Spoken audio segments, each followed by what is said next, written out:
My parents demanded I lend them 50K for my brother's startup. When I said no, they called me selfish, ungrateful, and the problem child.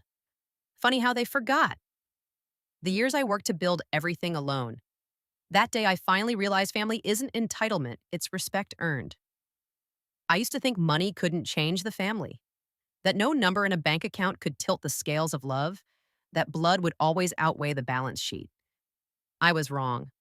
The morning everything began, the sunlight was barely seeping through the blinds, cutting across my kitchen table like thin slices of gold.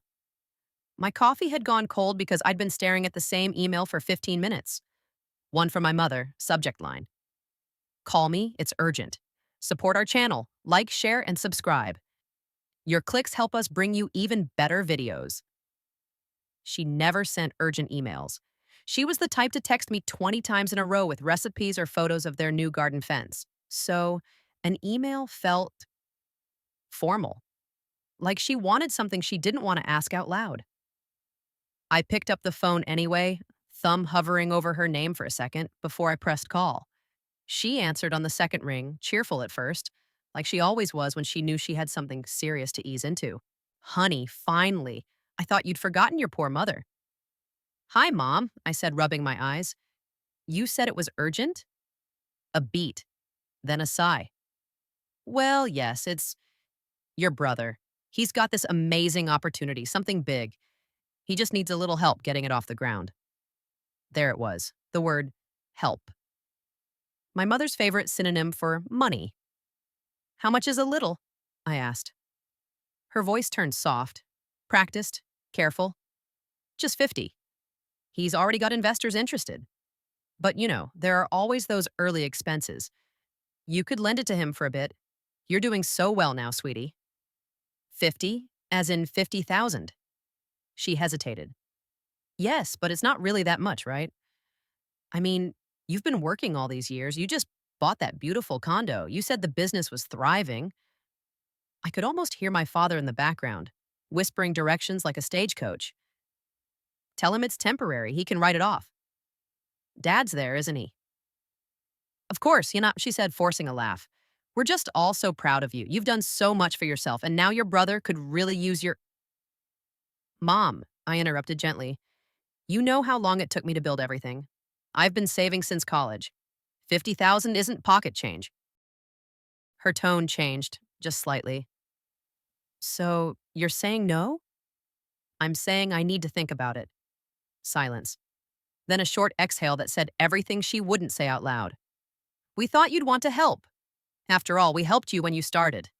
That was the twist of the knife. "You co-signed my student loan," I reminded her quietly, "and I paid it off. Every cent." She went quiet.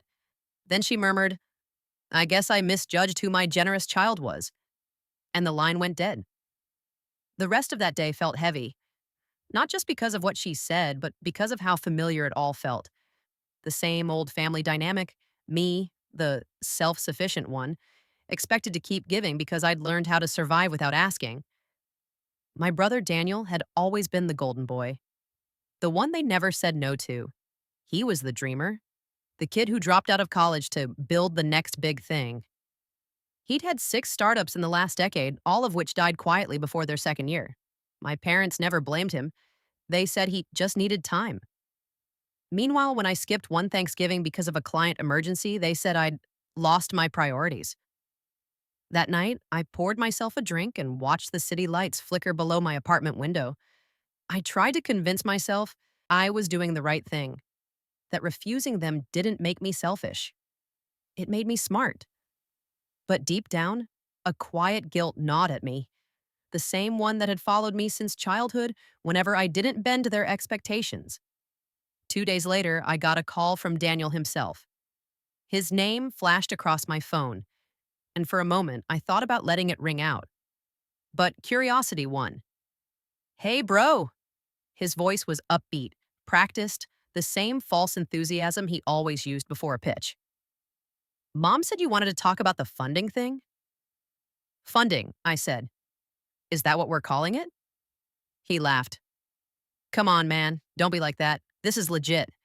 I've got a prototype. I've got people lined up to invest. I just need capital to push through the next phase." What's the business? He hesitated. It's a lifestyle app. Like it helps people manage stress through micro habits and guided journaling. So, like a meditation app. Well, no. It's more about daily optimization through self tracking. Sounds like a meditation app, I said flatly. He laughed again, but it cracked this time. I get it, you don't trust me. But, bro, this time it's real. I've learned from before. I just need a boost. You can even be part of it. Silent partner. You'll make your money back tenfold. Daniel, I said, leaning back in my chair. You know I love you, but I'm not an investor. I worked my ass off to get here. I can't throw 50 grand at something that sounds like a half-formed idea. The silence that followed stretched like glass. I could hear his breathing, sharp, angry. So that's it? You're just gonna let me drown while you sit up there in your shiny condo pretending you earned it all on your own? That stung. Not because it was true, but because it was exactly what he believed. I didn't pretend, Daniel. I did earn it. He laughed bitterly. Right, Mr. Perfect. You always did think you were better than us. And before I could answer, he hung up. The weeks that followed were icy. Calls went unanswered. Family texts went silent. My mother stopped sending pictures. My father stopped forwarding his usual chain emails. Then came the whisper campaign, subtle at first, then loud enough to reach mutual friends. People began to look at me differently, like I was the cold, money-hungry son who abandoned his family for a paycheck. I heard that Daniel had gone ahead with his startup anyway, maxed out his credit cards, even borrowed from some friends. And I told myself, fine, maybe he'll finally learn what the real world feels like. But guilt still lingered, like a low hum in the background of my days. Then, 3 months later, I got another call, from my father this time. His voice was rough like sandpaper. Your brother's in trouble. My chest tightened. What happened? He's he's been scammed. Some guy he partnered with took everything. He's got debts, lawsuits. It's bad, son, really bad. I exhaled slowly, pinching the bridge of my nose. How bad are we talking? There was a pause before he said it. He might lose his apartment. They're threatening to garnish his wages. He doesn't have anything left. And then softly, the real reason for the call. If you could just step in for now, help us get him back on his feet. I laughed. Not because it was funny, because it was insane. Dad, you realize this is exactly what I was trying to avoid? His voice sharpened. He's your brother. Yeah, I said, and I'm your son. But I guess that only matters when there's a check involved. He went quiet. Then, before hanging up, said in a low voice, You'll regret this one day. That night, I sat alone again. Same city lights, same window. But something felt different, like the air in my apartment had gone stale. I wasn't angry anymore, just tired. Tired of being the responsible one. Tired of being punished for building a life I wasn't supposed to. And then, a week later, I saw it. Scrolling through social media, a photo popped up on my feed. My parents and Daniel smiling in front of a brand new SUV captioned, Family first, always. The comments were full of congratulations. Proud of you guys. You deserve it. What a beautiful family. And then I noticed something else in the photo. The license plate. Personalized. The same plate number that had been on my old car. The one I sold years ago to fund my first business. My heart sank. Because I knew then that wasn't Daniel's car, it was mine. I couldn't sleep that night. The image of that SUV wouldn't leave my mind. My family, smiling like they hadn't just cut me off, standing in front of something that was supposed to represent success, unity, pride. But I recognized the details that no one else would. The chrome trim along the door, the faint scratch on the front bumper from the night I'd misjudged the curb outside my old apartment. It wasn't just similar. It was the same car. The one I'd sold 3 years ago to keep my business afloat when the economy had tanked. The next morning, I called my father. No greeting, no pleasantries. Where did Daniel get that car? A pause, then a casual, what car? The one in the photo Mom posted. The black SUV, my old one. Why does he have it? He sighed, and for a moment I heard the faint sound of a match being struck, the familiar rasp of him lighting a cigarette, even though Mom had sworn he'd quit. Son, calm down. It's just a car. We figured since you weren't using it, and Daniel needed something reliable. I sold that car, I interrupted. Years ago. He hesitated. Well, technically, you sold it to me, remember? You said you needed quick cash. I never transferred the title, it was still under my name. That was supposed to be a favor, I said quietly. You told me you'd resell it after, not hand it over to him like a gift. My father exhaled smoke into the receiver. You're making this sound bigger than it is. Daniel's been through hell. He deserves something good right now. He deserves accountability, I said. Not another handout. His voice rose a notch. Watch your tone. There it was. That invisible line I'd been crossing since childhood. The moment I challenged authority, I became the problem. The disrespectful one, the ungrateful one. Dad, I said, keeping my voice level, you've spent years telling me to stand on my own 2 feet. That's all I've ever done. But every time Daniel screws up, you both run to bail him out. And then you expect me to foot the bill. You wouldn't understand, he said flatly. You never had to worry like he does. You always had it easy. That one made me laugh. A dry, bitter sound that didn't feel like it belonged to me. Easy? I worked 3 jobs to get through college. I lived on instant noodles for 2 years. I built my company from a laptop in a 1-bedroom apartment. That's easy? You always had the brains, he muttered, almost to himself. Daniel just needs more support. Support or excuses? I asked. The silence that followed was suffocating. I could hear the faint hum of the refrigerator behind me, the ticking of the clock above the counter. Finally, he said, You've changed. I swallowed hard. No, I just stopped apologizing for existing. And then, before he could reply, I ended the call. The days that followed were eerily quiet. My phone stopped buzzing. The group chat with my parents and Daniel stayed empty. Holidays came and went with no invitations, no check-ins. For the first time, I realized how deeply isolation could hurt. Not because I was alone, but because I'd been erased from the family narrative. Still, I told myself it was better this way. Boundaries were healthy, independence was freedom. But some nights, when the city got too quiet, I'd catch myself scrolling through old photos, family trips, birthdays, Dad's barbecue nights. There was always laughter. Always Daniel standing next to me, grinning like the world owed him nothing.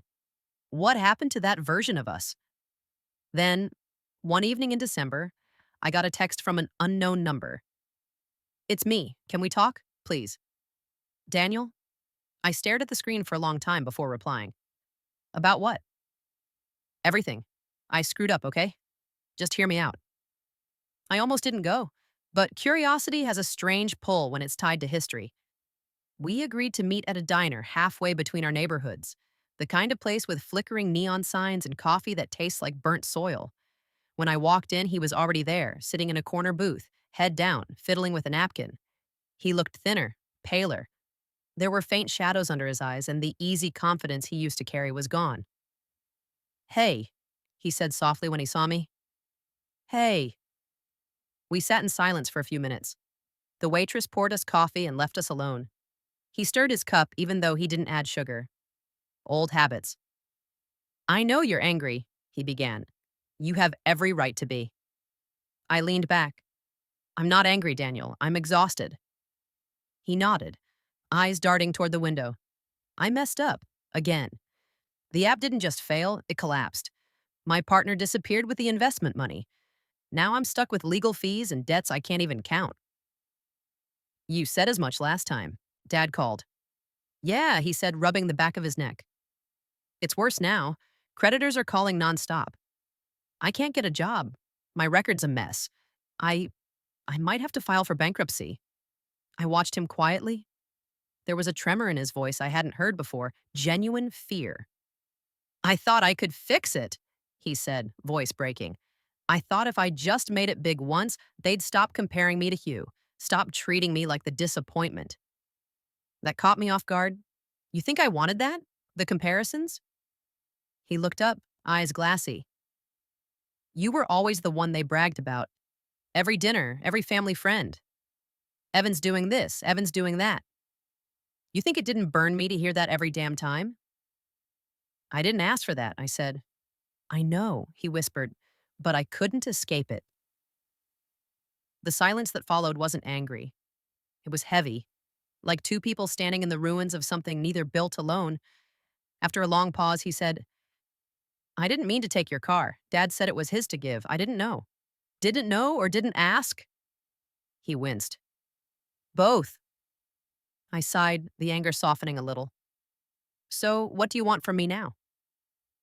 He hesitated before saying, a chance to make things right. I studied him, the way his fingers trembled against the coffee cup, the way his voice cracked on the word right. Something in me shifted. Not forgiveness, not yet, but recognition. Start by being honest, I said. No more shortcuts, no more half truths. He nodded. Deal. We sat there for another hour, talking, really talking, for the first time in years. He told me about the nights he'd sleep in his car because he was too ashamed to ask for help. I told him how I'd spent years feeling guilty for being successful, like I owed everyone an apology for doing okay. Somewhere between the refills and the burnt pie, the tension started to fade. When I finally stood to leave, Daniel looked up at me with a small, uncertain smile. Thanks for showing up. Don't thank me yet, I said. You've got work to do. He laughed quietly. Story of my life. As I walked out into the cold night, snow beginning to fall against the flickering streetlights, I realized something. Maybe family wasn't about who needed the most. Maybe it was about who showed up when it mattered. For a few months, things felt better. Daniel got a part-time job at a warehouse, started paying off some debts. My parents still kept their distance, but that was fine. The silence had become a strange sort of peace. Then one afternoon in March, I got a letter in the mail from a law firm. My stomach sank before I even opened it. It wasn't about me, it was about Daniel. A creditor had filed a case against him, and apparently he'd listed me as a financial guarantor. My hands went cold. I called him immediately. He picked up, breathless. Hey man, what's up? Don't hey man me. Why am I getting legal mail about your debts? The pause told me everything. Oh, look, it's not what it sounds like. Not what it sounds like? You put my name on your paperwork. I just needed a reference. They said a family guarantor would help speed up the approval. It's not legally binding. Then why the hell am I getting sued? I'll fix it, he said quickly. I promise. I closed my eyes, trying to breathe. The disappointment wasn't even sharp anymore, just dull, inevitable. You said you wanted to make things right. I do, I panicked. I thought I could handle it. Daniel, I said quietly, you can't keep using people's trust as currency. He went silent, then, in a small voice, said, I know.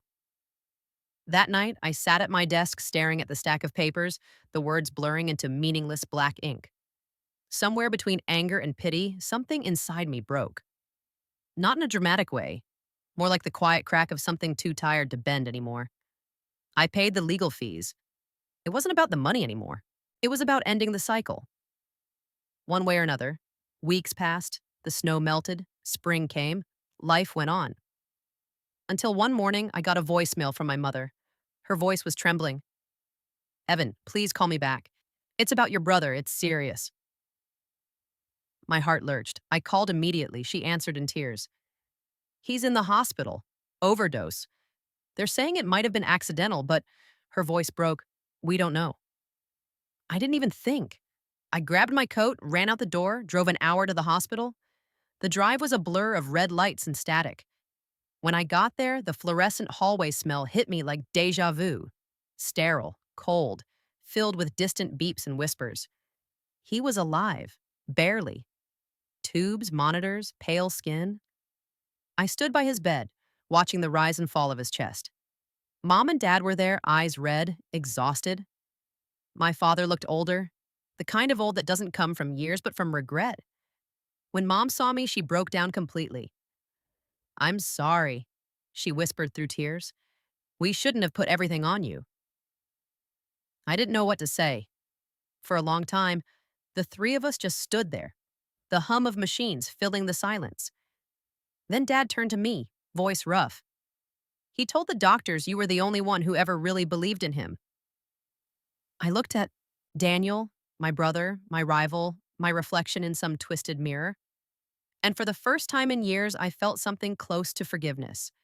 Not for what he did, but for what he was trying to be. Hospitals have a strange way of silencing you. You can stand in the middle of a hallway, surrounded by the hum of machines and footsteps, and still feel like you're underwater. Everything muffled, slowed down, too quiet to be real. I remember staring at Daniel's face that night, pale and still, thinking how small he looked. Not in body, but in spirit. Like all the fire that once made him reckless had finally burned itself out. Mom wouldn't stop pacing.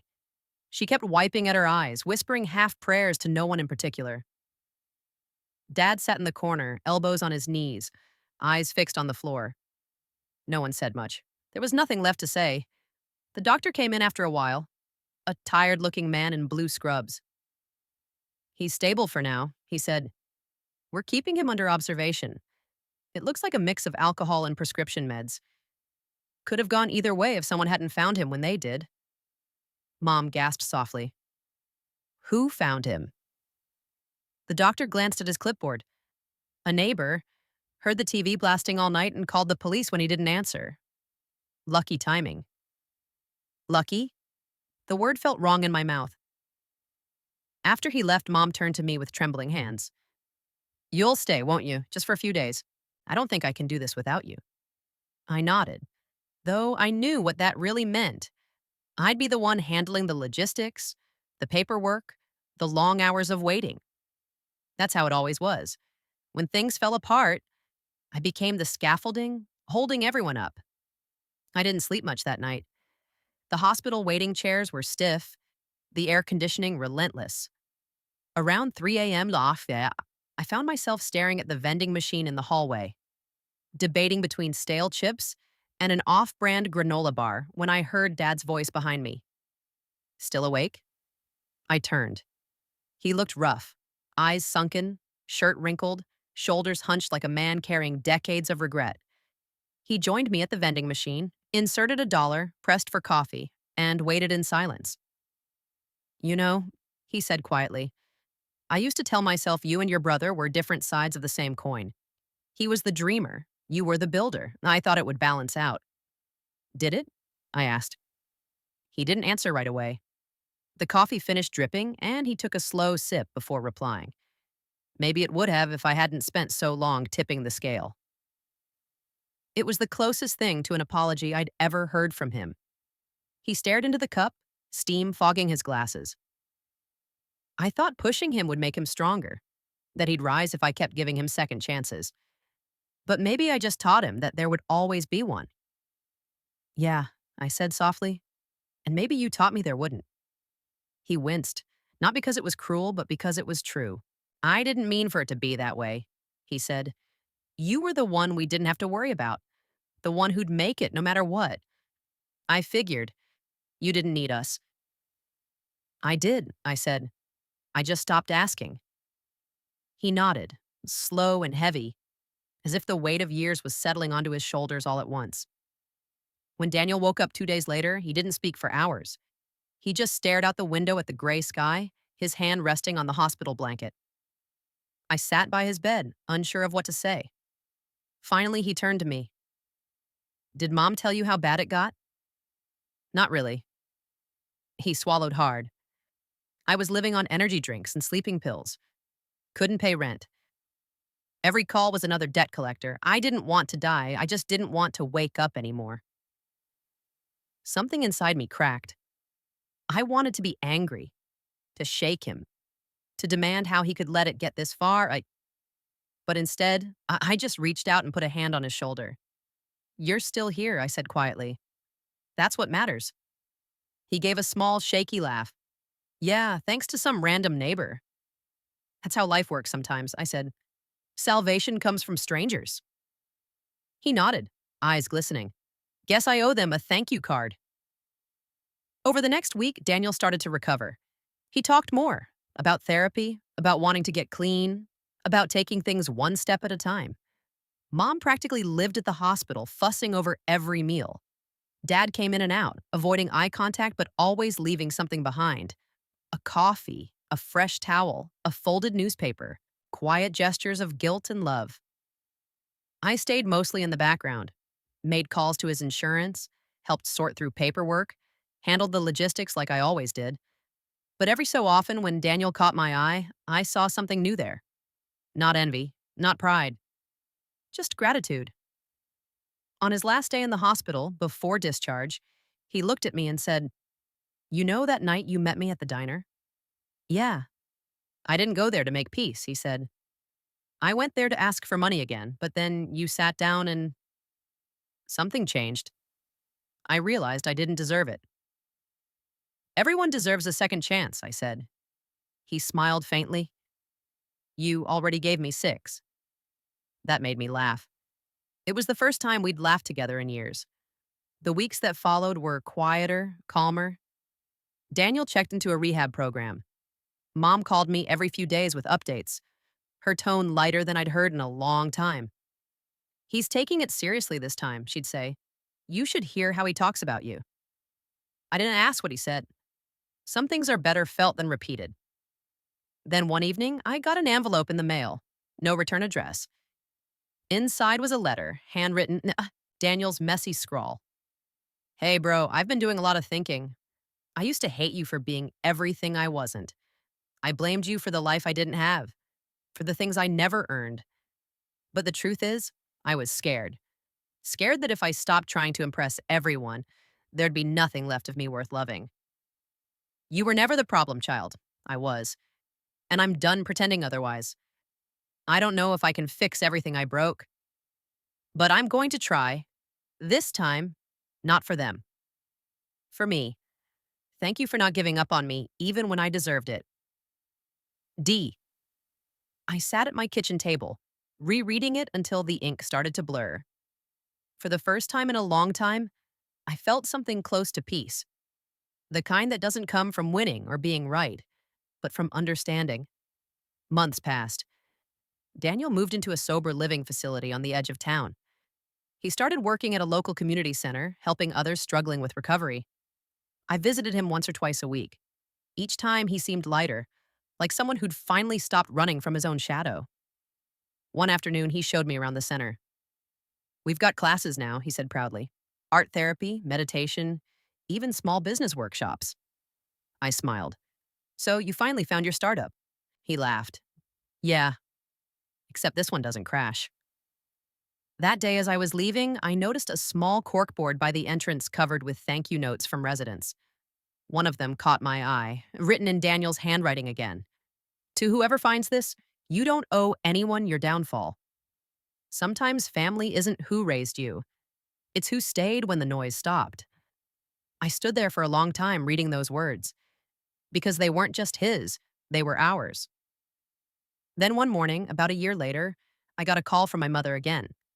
But this time her voice wasn't trembling. It was soft, peaceful even. "Evan," she said, "you should come by this weekend. Your brother's organizing a small event at the center. He's speaking." "Speaking?" I said. "About what?" "About forgiveness," she said, "and about you." I didn't know how to respond to that, but when the weekend came, I went. The community center was buzzing with quiet chatter when I arrived. Folding chairs, coffee urns, banners made of printer paper. Nothing fancy, but everything sincere. Daniel stood at the front wearing a simple gray shirt, looking healthier than I'd ever seen him. When he spotted me, his face broke into a wide, unguarded smile. He gave his speech later that afternoon. It wasn't polished or rehearsed. His voice trembled sometimes. His hands shook a little. But it was honest. He talked about mistakes, about shame, about rebuilding trust brick by brick. And then he said something I'll never forget. "Family isn't about who picks you up when you fall. It's about who teaches you how to stand." He looked straight at me when he said it. The room went silent. Then slowly, people began to clap. Not politely, but with warmth. I felt my throat tighten, and I had to look away for a second. When it was over, I went up to him. He looked nervous like a kid again. Was that okay? He asked. It was perfect, I said. He grinned. You're not crying, are you? I laughed. Shut up. We hugged. A long, quiet, overdue kind of hug. The kind that speaks for years of silence. That night, as I drove home, I thought about everything. The fights, the resentment, the distance. How close we'd come to losing him. How easily things could have gone differently. And I realized something. The story wasn't really about money, or loyalty, or even pride. It was about the quiet kind of love that survives when everything else burns away. Because somewhere along the line between anger and forgiveness, we stopped being just family and became people trying to understand each other. And maybe that's what family really is. The night after Daniel's speech, I couldn't sleep. His words kept circling in my mind. Family isn't about who picks you up when you fall. It's about who teaches you how to stand. There was something in the way he'd said it. Something that felt unfinished. Like he wasn't just talking about us, but about something bigger, something he hadn't said out loud. The following morning, I drove out to my parents' house for brunch. Their idea, of course. It had been months since I'd sat at that table, the one I'd grown up around, the one that had hosted decades of birthdays, holidays, and fights disguised as family dinners. The moment I walked in, the smell hit me. Cinnamon pancakes, coffee, and that faint lemon cleaner Mom used on everything. She turned from the stove when she saw me, smiling in a way that was almost nervous. You look good, she said. Thinner, but good. Thanks, I said, setting my jacket on the chair. You too. Dad was already seated at the table, flipping through the morning paper. He looked up just long enough to say, Morning, son, before returning to the sports section. Some things never changed. Mom poured me coffee, hands trembling slightly as she set the cup down. I'm really glad you came. It's been too long. Yeah, I said quietly. It has. For a while, the three of us sat there, trying to pretend things were normal. We talked about the weather, about the neighbor's new puppy, about how the town was finally repaving Main Street after years of promises. But the air was thick with the kind of tension that lives between unspoken truths. Finally, Mom exhaled softly. Your brother's doing well. He visits almost every day, helps your father with errands. That's good, I said. He looks different, better. She smiled faintly. He's working hard. He even started saving again. I looked at her, and something flickered across her expression. Pride, but also guilt. What? I asked. She hesitated, then said, He told us he's been paying back the debts, every penny he owes. He even sent a payment to you. To me?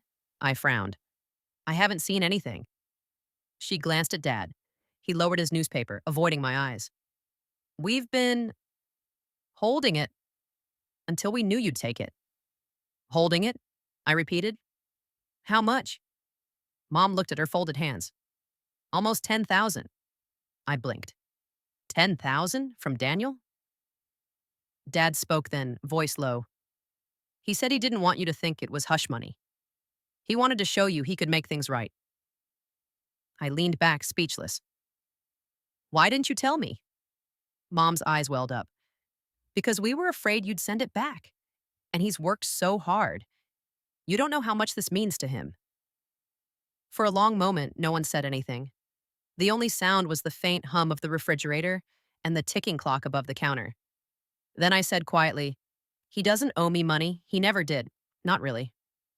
Mom smiled through tears. You're a better man than I ever realized. Later that afternoon, after I left their house, I drove aimlessly for a while. The sky was clear, spring sunlight spilling over the quiet suburbs like gold dust.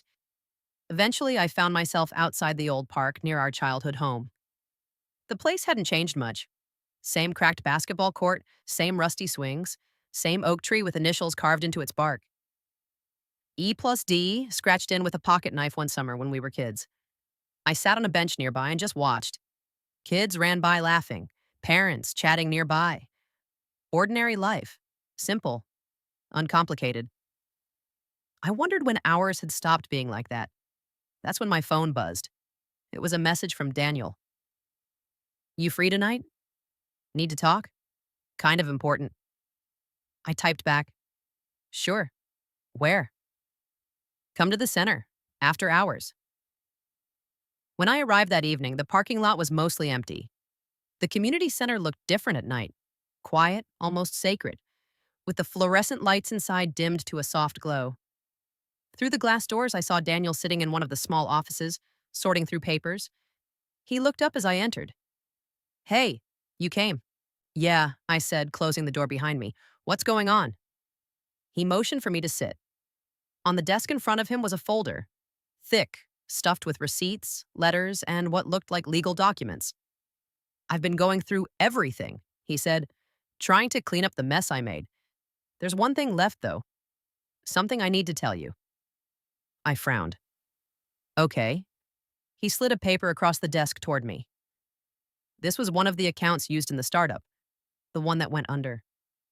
I glanced at it. It wasn't a business ledger, it was a bank statement. But the name on it made me freeze. Evan Brooks. My name. Why is this? I started, but he cut me off. It wasn't me, he said quickly. I swear. When I started the company, Dad helped me set up the accounts. He said he'd handle the registration because of the taxes and paperwork. I didn't realize he'd used your name. I stared at him. You're telling me Dad opened an account in my name? For your company? He nodded slowly. It was supposed to make things look more legitimate for investors. You were the successful son, the one with credibility. I felt the air leave my lungs. Daniel, that's identity fraud. I know, he whispered. I found out months ago. I wanted to tell you, but he begged me not to, said he'd fix it quietly. I stood up, pacing the room. Are you hearing yourself? He used my name, my reputation, to back your company. That's why I got that legal notice. It wasn't your mistake, it was his. Daniel's eyes were red, voice cracking. He thought he was helping me. He said if people saw your name attached, they'd trust it. He just wanted me to have a chance. My hands were shaking. I didn't know if it was anger or disbelief. He could have ruined both of us. I know, he said again, tears forming. That's why I've been trying to make it right, paying back everything I can. But you needed to know the truth. For a long time, I just stood there, trying to steady my breathing. Memories flooded back, the phone calls, the guilt, the arguments. All those years I thought they doubted me because of Daniel, but maybe they were trying to protect him from the consequences of their own decisions. Does Mom know? I asked quietly. Daniel hesitated. I think so. She never said it outright, but she always looked at me differently after it all blew up. I sat down slowly, staring at the papers. Why tell me now? Because I don't want to build my recovery on lies, he said. I've hurt enough people. You deserve to know everything. For a moment, the only sound was the hum of the ceiling fan above us. Then I said, almost to myself, all this time, I thought I was the selfish one. Daniel's voice broke. You weren't. You were the only one trying to keep us honest. We sat there for a long time, neither of us speaking. When I finally looked at him, I didn't see the brother I'd spent years resenting. I saw the kid I used to play catch with, the one who'd scraped his knees on that old basketball court, the one who used to look up to me before life twisted everything out of shape. You're not your mistakes, I said quietly. You're what you do after them. He nodded, wiping his eyes. Then I guess I've got a lot left to do. I reached across the desk, placing my hand over his. Then do it. Not for Dad, not for me. For you. That night, I couldn't stop thinking about what he told me, about how years of love and guilt had gotten tangled into something almost unrecognizable. My father had always preached responsibility, but when it mattered, he'd chosen deceit to protect the image of family he couldn't let go of.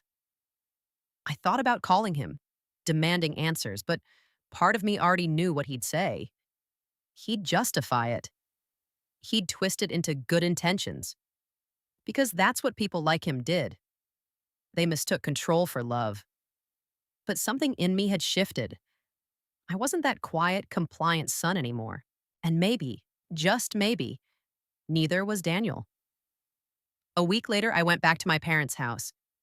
It was a Sunday, calm, cloudy. The kind of day that invites confession. Dad was in the garage tinkering with his tools. The air smelled like oil and sawdust. He looked up when I walked in, his expression unreadable. "Evan," he said, "didn't expect you." "I need to talk to you," I said. He set down the wrench. "About what?" "You used my name for Daniel's company." He froze just for a second, then straightened. "He told you?" "Yes, why?" He sighed heavily, leaning against the workbench. "I did what I had to do. He was drowning. You were thriving. I thought—" "You thought what?" I snapped. "That risking my entire career was worth saving his pride?" He looked at me then. Really looked. Eyes tired, sunken, defeated. "You wouldn't understand. A father does what he has to. I couldn't watch one son succeed while the other burned." "So you burned us both." He flinched. The silence stretched. Then quietly he said, "I thought if I fixed it before you found out, it wouldn't matter." "It always matters," I said. "The truth always does." For a long moment, he said nothing. Then his voice dropped to a whisper. "I was afraid you'd stop loving us." I took a slow breath. "Love isn't the problem, Dad. Respect is." He looked down, eyes glistening, and for once he didn't have a defense.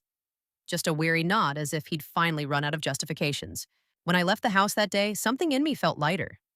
Not happier, but clearer. The weight that had been sitting on my chest for years finally lifted. I wasn't angry anymore, just done. That night, I got a text from Daniel. "Thank you for not walking away." And I realized I hadn't. Not really. I'd just learned how to stand without needing their approval. A year passed. Seasons rolled by like pages I'd finally stopped rereading. Daniel kept his promise. He paid off every cent he owed and turned his community center into something far bigger than either of us imagined.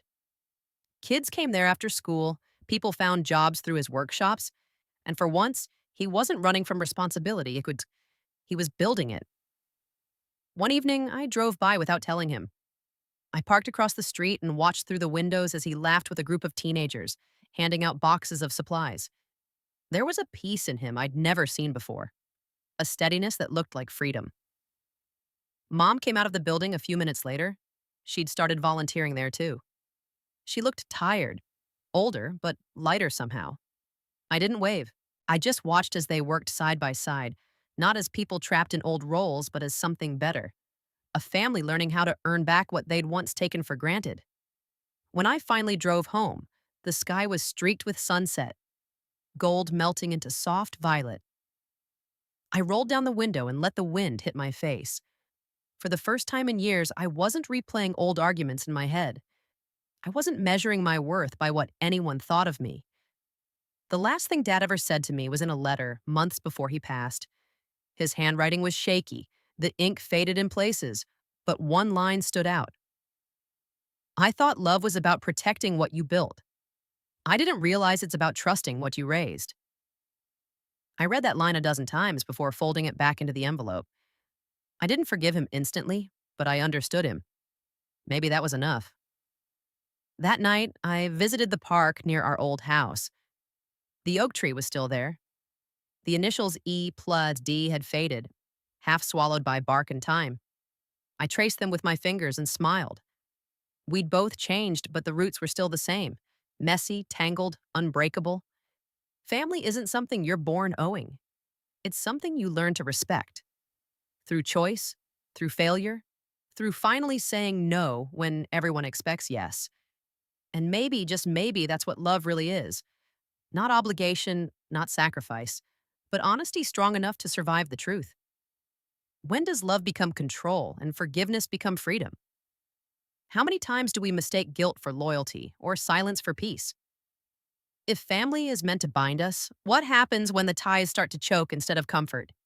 Would you have walked away or stayed long enough to teach them the difference between love owed and love earned?